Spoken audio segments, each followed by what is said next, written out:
ప్రస్తుతం మనతో పాటు టీజీపీఎస్ మాజీ చైర్మన్ బీఆర్ఎస్ పార్టీ సీనియర్ నాయకురాలు సుమిత్రానందన్ గారు ఉన్నారు. సుమిత్రానందన్ గారు, నిజంగా క్షుద్ర పూజలతోటి అధికారంలోకి రావచ్చా? సో గత 10 సంవత్సరాలు మీరు అధికారంలోకి వచ్చింది క్షుద్ర పూజలతోట లేకపోతే ప్రజాభిమానంతో?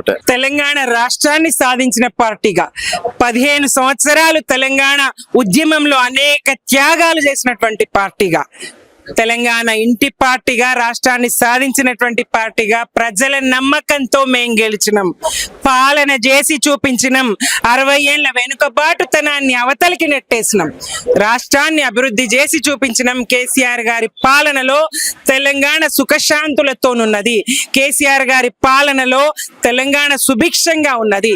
అటువంటి తెలంగాణలో మరి ప్రజలను అబద్ధాలతో నమ్మించి బీఆర్ఎస్ పాలన పట్ల పదే పదే విష ప్రచారం చేసి అబద్ధాలాడి ఒక్క రేషన్ కార్డు కూడా ఇయ్యలేదని, బీఆర్ఎస్ ఒక్క రేషన్ కార్డు కూడా ఇయ్యలేదంటారు. 6.5 లక్షల రేషన్ కార్డులు బీఆర్ఎస్ ప్రభుత్వంగా మేమిస్తే ఒక్క రేషన్ కార్డు కూడా ఇవ్వలేదని, అలాగే 2 లక్షల ప్రభుత్వ ఉద్యోగాలు మేము ఇవ్వగలిగితే ఒక్క ఉద్యోగము ఇవ్వలేదు అని. ఇగో ఇట్లాంటి విష ప్రచారం, ఇట్లాంటి దుర్మార్గ ప్రచారం.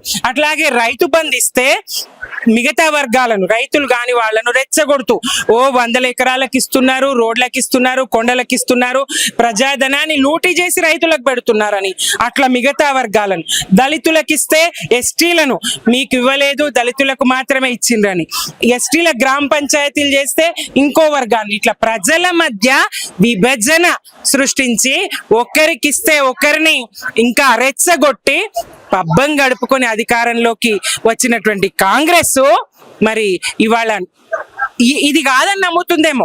వాళ్ళు అధికారంలోకి రావడానికి వాళ్ళు చేసిన విష ప్రచారము, వాళ్ళు ఇచ్చినటువంటి హామీలు కారణం కాదని నమ్ముతున్నదా, లేకపోతే వైఫల్యాన్ని కప్పిపుచ్చుకోవడానికి మాట్లాడుతున్నదా? ఈ క్షుద్ర పూజలు ఏంటి అసలు? ఎట్లా క్షుద్ర పూజలు చేస్తారు? వీళ్ళు ఏమన్నా గతంలో చేసిండ్రా? అందుకే గెలిచినామనేటువంటి భ్రమలో ఉన్నారా కాంగ్రెస్ గతంలో ఎవరన్నా నమ్మించిండ్రా క్షుద్ర పూజలు ఉంటాయి, బీఆర్ఎస్ ఓడించచ్చు, మీరు గెలవచ్చని కాంగ్రెస్ ఈ అజ్ఞానులను, ఈ మూర్ఖులను, ఈ మూడులను ఎవరన్నా నమ్మించిండ్రా? అది నిజమని వీళ్ళు నమ్ముతున్నారా? ఆ భయంతో మాట్లాడుతున్నారా? ఒక అనుమానం. రెండోది, ఇక అందరికి తెలిసిందేనా, వీళ్ళు 8 రోజులకోసారి 4 రోజులకోసారి వాళ్ళు ఏమన్నా స్కామ్ చేయబోతారంటే దానికన్నా ముందు ఇట్లాంటిది ఒక బాంబు వేలుస్తారు.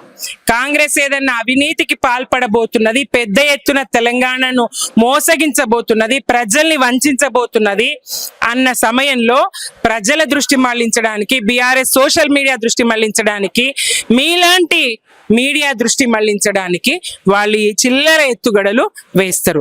ఇవాళ గాంధీ భవనాది మూర్ఖుల నిలయమా, అజ్ఞానుల అడ్డానా అనేటువంటి అనుమానం తెలంగాణ ప్రజలకు వచ్చే పరిస్థితి. మీరు ఎంత దృష్టి మళ్లించడానికి అయితే మాత్రం ఇట్లాంటి వ్యాఖ్యలు చేయొచ్చా? ముఖ్యమంత్రి గారు అట్లనే మాట్లాడతారు మూర్ఖంగా. ఇంజనీర్లు లేని ఆధునిక సమాజాన్ని మనం ఊహించగలుగుతామా?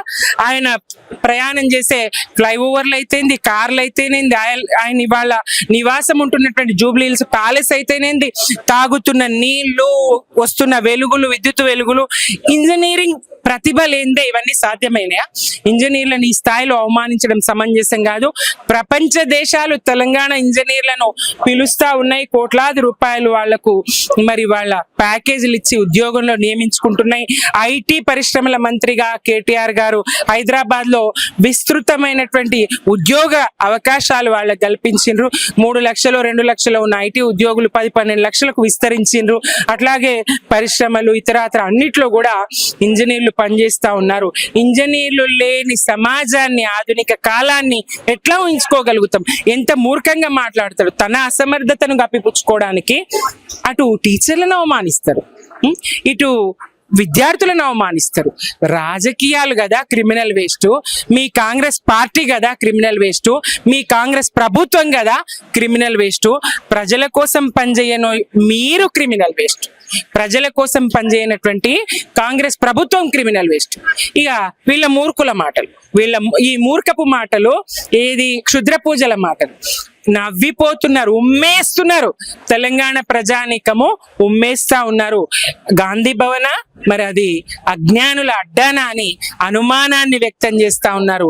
ఆ స్థాయిలో వాళ్ళు మాట్లాడుతూ ఉన్నారు. ఏదో తెలుసో తెలియకనో అద్దంకి దయాకరు ఎప్పుడు ఆయన్ని కాపాడాలని, ఎవరిని, రేవంత్ రెడ్డి గారిని కాపాడాలని మరీ దిగజారి మాట్లాడుతూ ఉన్నాడు అనుకుంటున్నారు. సరే కానీలే, పాపం ఆయనకి ఇంత ఎమ్మెల్సీ ఇచ్చిండ్రు, ప్రజల్లో గెలిచేది ఉన్నదా, పెట్టేది ఉన్నదా, 4 ఓట్లు ఆయనకు పడేది ఉన్నదా, ఆయన నాయకత్వాన్ని ప్రజలు అంగీకరించేది ఉన్నదా?